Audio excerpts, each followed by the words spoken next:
The angel of the Lord began to speak and told me, the order was given to me to reveal to you a secret. When you understand it, you will like it. Now do you know why you human are superiors to us?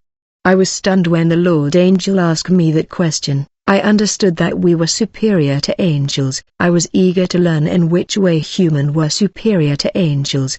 The angel of the Lord said, it is clear that human think we angels are superiors to them, just because we fly in the space and move in great speed. But the truth is that flying in the air and moving in great speed does not make angels superior to men, simply because when you are created as a spirit like angels, you are missing the principle of sacrifice. That is where men have an advantage that angels do not have, for men have a body, and the body of men are the sacrifice that the Lord gave them, to offer to Him. The body is the starter of sacrifice. When the Almighty said, let's make man in our image and likeness, the image that the Lord was talking about is what is called divinity, meaning that men have humanity and also divinity. Thus man have been given the image of God, which is divinity, which angels don't have. In fact, when God created angels, divine ability were automatically activated. Angels did not make sacrifice to activate divine faculty because they did not have a sacrifice, which is the body given to men.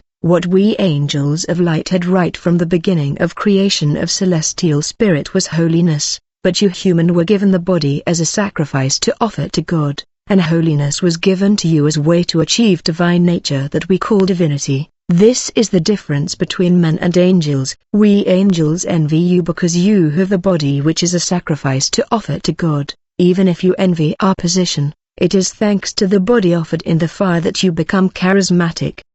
The body for the sacrifice and holiness for divinity. This is proven when the Almighty was born in the flesh in order to offer His body as a sacrifice for the redemption of humanity. As a result He was lifted up. I understood that the angel was speaking of the passage that say, beyond controversy, great is the mystery of godliness. God was manifest in the flesh, justified in the spirit, seen by angels, preached unto the Gentiles, believed on in the world, received up into glory.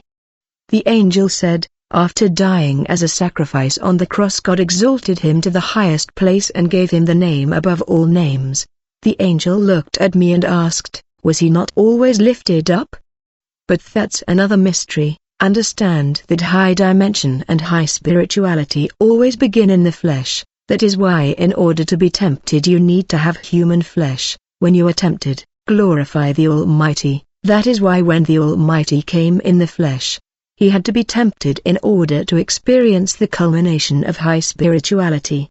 He had to perform an exercise that you will call from today, the mortification of the flesh. We celestial beings don't experience hunger. The Lord had to have a body and experience hunger, so that the serpent who is the tempter would tempt Him. The 40 days of fasting and prayer that the Lord has done, was an exercise of the mortification of the body, meaning the Lord was supposed to impose suffering on His flesh, a self-imposed suffering on the body. I understood that the Lord came in the flesh to impose suffering on His body. He had to suffer in the flesh through the exercise of the mortification of the body. The Almighty told Himself greatness is in suffering. That is why He took flesh. Suffering is the proof of sacrifice. Those who suffer in the flesh are sacrificing the body, which is the temple of the Lord. Now what do you think of this temple? The glory of the second temple will be greater than the first. In the past the glory was in man-made temple. It was an unconscious temple, the Almighty dwelling in the tabernacle that is man-made, but the second temple is human being that is conscious of the glory. The second temple are the body of the saints. Jesus, the man of suffering, accustomed to suffering, His habit was suffering in order to crucify the flesh through abstinence. That is why it was written, happy is the man who bear temptation, for he will receive a reward. This angel told me, Moses, overcoming temptation is my mission.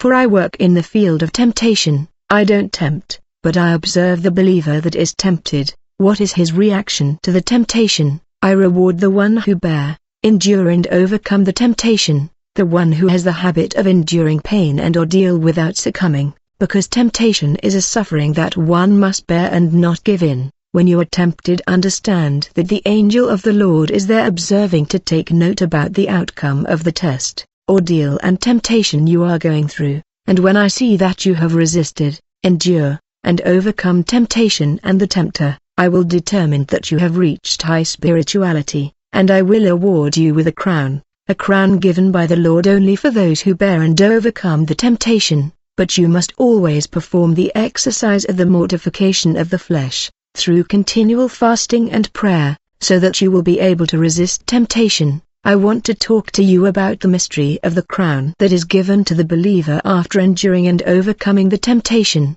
Understand that the Almighty, after fasting and prayer and mortifying the flesh, He went to the desert in search of the tempter. It's not the tempter who came looking for Him, for He was the one looking for the tempter.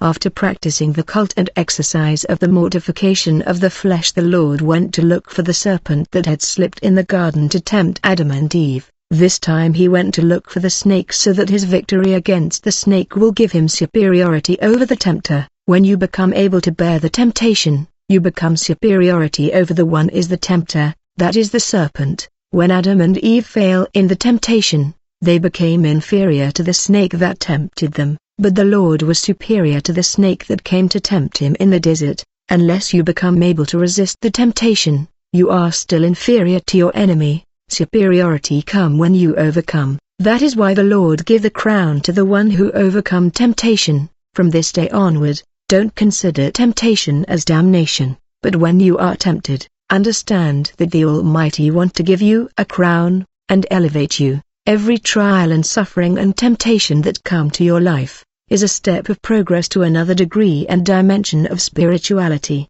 Resisting temptation and trial are a cult and exercise of suffering and abstinence, from things you could do, but opted not to do it, despite the agitation of the flesh. When you reach this level of not responding to the demand of the flesh, it is an alarm of your superiority. Many, including leaders, pretend to be spiritual, but in their daily life they are accountable to the flesh. Yet the alarm of your transfer to high dimension is when you are tempted and the flesh is demanding to be satisfied, but you resist and refuse to give in. When you have reached this stage where you become able to say no to the demand of the flesh, you are indeed practicing the cult of abstinence, and exercise of mortification of the flesh, for you refuse to do what you can do as the flesh is screaming. It is written, "The Word became flesh and made His dwelling among us.